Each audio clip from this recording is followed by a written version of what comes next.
What's up, guys? My name is Adrian, and we're Deviant Reacts. And today, we're going to be reading some comments from the character shorts and the chapters 1 and 2 from Volume 5. Cool. Let's do this. I want to hear some feedback.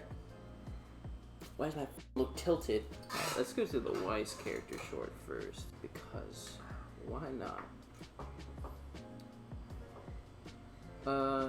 Guys, you should react to Camp Camp. It's super funny. We will eventually react to Camp Camp. Camp Camp. It's another show from Rooster Teeth. Okay. All right. Interesting. Okay. From what I learned from the World of Remnant videos, Beacon Academy is one of the best, aside from Atlas Academy. Huntsman School. Plus, it's as far away from Atlas. And Vale is as progressive as Atlas. As to why Weiss left for Beacon. Shade Academy wouldn't suit Weiss at all. Full of monkey-tailed rapscallions, aka the sun. Wow. Because he came from Shade. I suspect she didn't choose Haven because Mistral is closer to Atlas than Vale, since they fought together in the Great War. Also, Vale is further away, which I'm sure she liked the sound of. Okay. One thing I like about the trailer is how Weiss is fighting. Not that she's taking it seriously, but when you're watching it again, you can tell how she's showing off for Winter. Her moves are more elaborate, almost like she's dancing. She even poses a few times, and when she loses her weapon, you can tell she doesn't really know how to proceed, and I really like those details. Kind of like Ruby.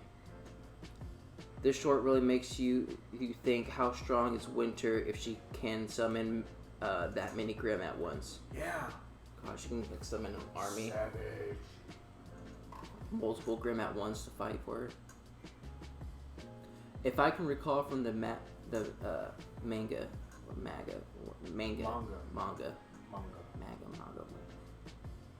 yes, there is one. Weiss wanted to leave and go to Beacon instead of Atlas Academy, but her father wouldn't want her to. So he made a deal with her that if she could pass a number of tests administered by his people, she can go to Beacon. He then told his people to make sure the tests were impossible to pass, but Weiss managed to pass them. The last being the giant suit of armor we saw her fight in the White trailer. The suit was possessed by a Geist Grimm, and she had to fight it last with her aura almost depleted, which is why she got hurt and bleeding.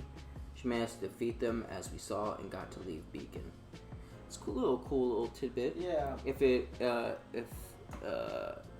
I'm not sure if the manga is supposed to be canon or in the same continuity as the story, but at least it would make sense as to like why Weiss fought the armored giant in the first place. True. But what I'm questioning is, so you could take on, or basically how Winter put it was like, think about the foes that you've defeated, and they will help you fight on your behalf, right? Yeah. So like her, she killed. The knight or whatever. Winter killed like the Beowulf Grimm, therefore she could summon it on her side. Yeah. So for Weiss, if it was a Geist Grimm, which was the thing that took control of the rocks that Ruby and them fought, that one thing. If it was actually a Geist Grimm, wouldn't it, like if she summoned it, would it just be summoned as a Geist? Right. Yeah. It's, I guess so. Right, yeah. because that would be the actual thing that she defeated. Yeah. She didn't defeat the armor. She defeated the Geist that was controlling the armor. Yeah. Right. So I mean, that could be a flaw against it actually being a Geist, unless they already confirmed it, which I don't know. Or we can assume that the summoning is based off of perception. So even though it was a Geist Grim, in her mind she defeated a giant knight. So when she's summoning, in her mind she's thinking she defeated a knight and stuff like that. So then if so it's whatever you perceive it, kind of in a sense to be like. Yeah. So it could either be one of the two. Either, it's not actually a Geist, or her summoning powers is based off of what she perceived the enemy to be when she defeated it. Okay. Therefore, maybe in the future you could kind of change your perception of certain things you defeated. I guess. Does that make sense? Yeah. I guess, right? I'll buy that for $1. Buy that for a vow. Fun fact, in this trailer, Weiss's ponytail is centered, but in the series itself, it's off to the side. This is just a little nudge to show her being rebellious against her father by not doing what he wants her to do. Why don't you have it in the center? Why is it to the side? I don't like you! I hate you! I want to be a rebel! Alright, so that was it for the Weiss. Let's go to the Blake trailer. One thing I highly advise you to do is come back to these trailers before Volume 7. They give some insight that will be brought back up at that point. And even if you're not recording it, it's a good way to refresh your memories on events up until that point. Good to know. Okay. I've been wanting a RWBY RPG for so long. I love creating my own customizable character and would love to make and play as my own huntsman/huntress. See, yeah, RPG is my all-time favorite type of video game playing. I love customizing my characters so much that was one of the main reasons why I started to go into art school in the first place. It's because I just enjoyed creating 3D models of characters and stuff like that, and that's what I went to the Art Institute. But yeah, customizing characters is probably my number one thing I like doing in RPGs.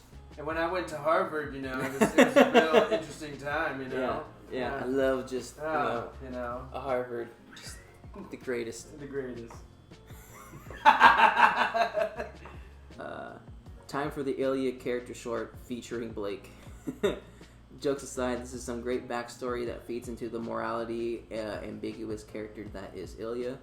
And it's being expertly delivered by a pretty renowned voice actor, Jeremy Lay. I'm guessing I'm gonna butcher that name. I apologize, but yeah, it was a good backstory as to what Faunus kind of deal with in a sense that we haven't gotten before. I mean, we've gotten some sort of backstory from Blake, where she was fighting with Weiss in Volume 1 or 2. Something like that. It's been so long. But yeah, that was the only kind of that and I think Cardinal was picking on Bunny Girl. Oh yeah. Nice. Thank you. Sorry. Things that Ilya said to her friends at Atlas, or things that Ilya said that her friends at Atlas said about Faunus were things that Weiss did in Volume 1, which probably explains a part of why Blake was so confrontational about Weiss saying those things. Yeah, I could see it. I'm guessing, oh gosh, I can't remember.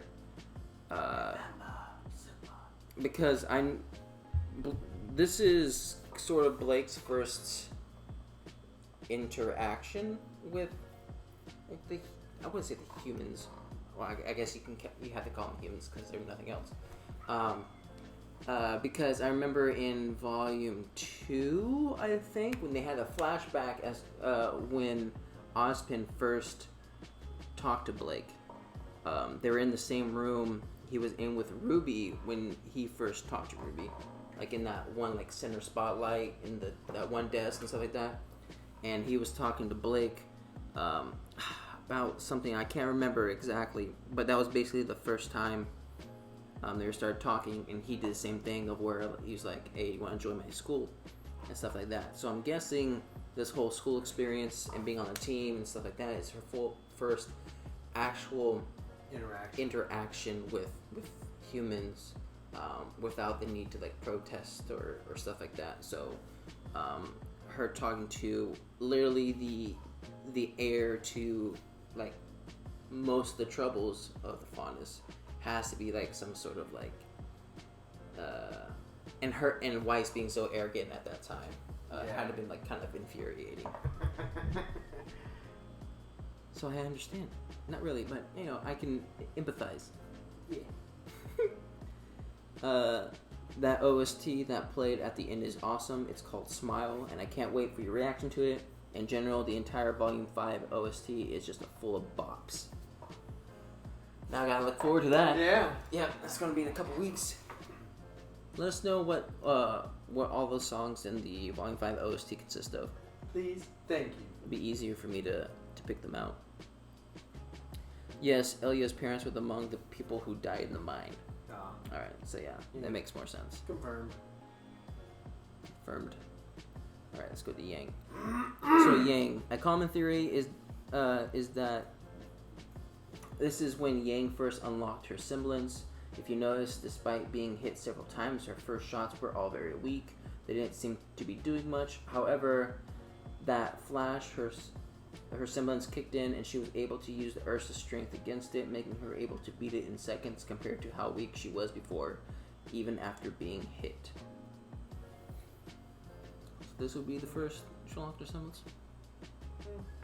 I don't know.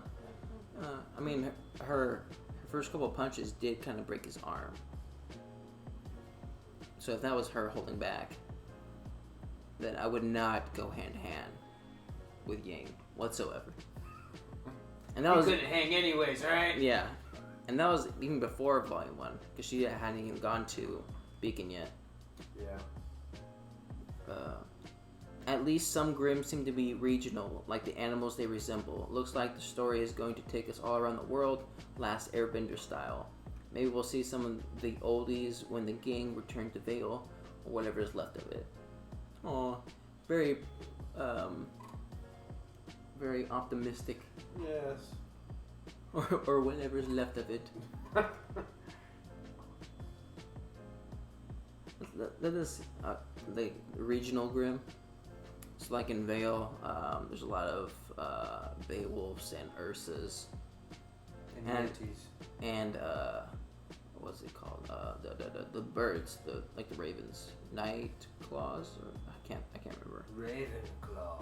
Ravenclaw! But yeah, the bird ones. Whereas Mistral, Beowulf seem to be like around everywhere. The regional. They're kind of like the Zubats. Okay. They're the Zubats, where they're just everywhere. They suck. Jeez, what does Zubat ever do to you, man? What didn't it? Still having nightmares. Master Bruce. But in Mistral, there seems to be a lot more of like Geists. So we didn't see any Geists in Vale. The general consensus is that this was early in Ruby's semblance, so she couldn't control it as well as she does now, and probably knocked herself out hitting a tree or something. Okay. It makes more. Yeah, I kind of, not that I forgot, but I kind of got lost into it. I was like, but yeah, okay, makes sense.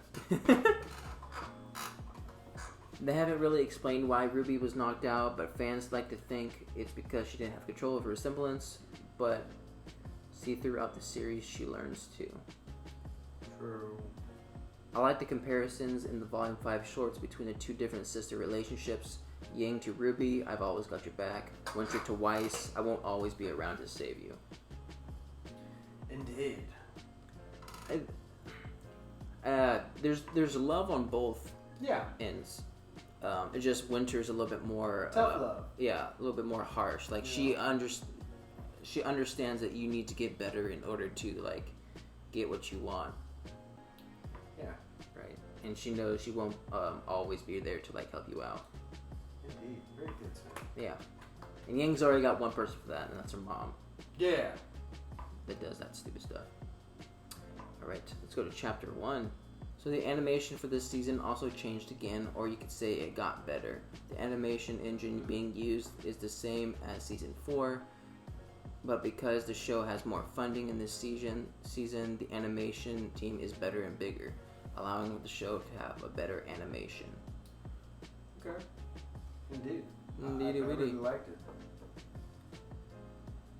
And thus we see why the maidens, in addition to their vast powers, are so important to the grand scheme of things. And the kingdoms are still suffering the after effects from the fall of Beacon, with Ironwood's, my favorite character's, actions not exactly helping the situation. In contrast to what Watts says, I think Leo's improv skills were very good. His excuse to Crow as for why they couldn't get the maiden immediately made perfect logical sense. It did. It did. If I didn't already know that he was already in cahoots with like Watts and Cinder, or Salem, gosh dang it. Same thing.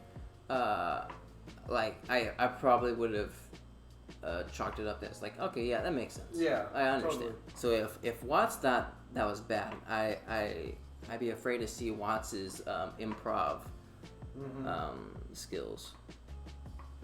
A fun detail in this opening that I really like is the first line, "Back to the fairy tale." A nice reference to the "it used to feel like a fairy tale, now it seems we were just pretending" from Let's Just Live. Which is, gosh, what was that? Was that the volume 3s? Let's Just Live? I think so, yeah. Yeah. I want to say yes. Okay. We're gonna be wrong. Yeah, probably. I love how the intros are basically trailers for the volumes. Also, sorry to kill your vibes, but from what I remember, we only see one of the intro fights fully. Oh, unfortunate. The voice actor doing the voice on the radio is Rena Scully. Okay. Did you know? Okay, good to know. So the curse of W we see on Leo's desk is Watts' signature. We see the same curse of W on Cinder's scroll back in Volume 3 when her virus is affecting Ironwood's scroll. This implies that Watts made the virus that allowed Cinder to take control of the Ironwood's robots during the fall of Beacon. Okay. Wow. Okay. So, so when it comes to Salem's crew, it looks like Watts is the smart person. Yeah. Tyrion is the like Psycho. assassin. It's fucking nuts. Like she just sends him to go, Fuck some shit up. yeah, find someone. Hazel seems like the gosh, what's it? Cool, calm, collective. The talk. Negotiator. Yeah, like the representative type person. Okay. Where speaks calmly. He doesn't Yeah. do anything stupid. And then Cinder, I feel like she's just there to get the power. She's there stirring the pot, stirring it up. Yeah. Other than her receiving like the maiden's power, I don't know what Salem gains from having Cinder. Other than like Salem probably noticing that Cinder craves power, and she was probably like, "Oh, I can use this. I can manipulate this bitch." Yeah. Sure. But like other than that, I see no real reason why Cinder was like inducted into the group. Yeah. Hazel is my favorite of the post-Roman villains. I really like how, while he was working with Salem to do unspeakable things, he has somewhat of a code of honor, and despite being a hulking figure, he still tries to negotiate instead of immediately resorting to violence. Sienna's death really made some people mad because she looks and sounds so cool, but lasts for a single scene. Pretty unfortunate. Would have loved to see more of her. Yeah, for real. So that's it? We don't see her no more? Fucked up, man. It's not Perfect cool. reaction. The fuck? Watts reminds me of Dr. Eggman from the new Sonic movie. They're almost the same characters in my opinion. Okay. I can see it. Yeah. Sienna Khan, one of the most wasted opportunities in the entire show. but not the greatest travesty of this volume, unfortunately. Great. Good to know. People have called Professor Port, Mario, Dr. Oobleck, Luigi, and of course you met Waluigi. I don't know there's a Wario yet. Also, Weiss's fight scene is one of my favorites. The summon is so powerful, you almost wonder why she doesn't use it all the time. Honestly, I think it just, takes too much energy. Yeah. That and it requires her to be still, I'm pretty sure, right? Maybe? She does that thing and she snaps the ground and all that stuff, but I can't remember if she had to stay still or not. If she has to stay still, then, it kind of leaves her open for any sort of attack. And plus, it takes a freaking while in order to summon that thing. Yeah. So in, quick combat, you're not going to have enough time to Yeah, for sure. Definitely. do it. So there are some drawbacks to her summoning abilities. Pros and cons. Yeah.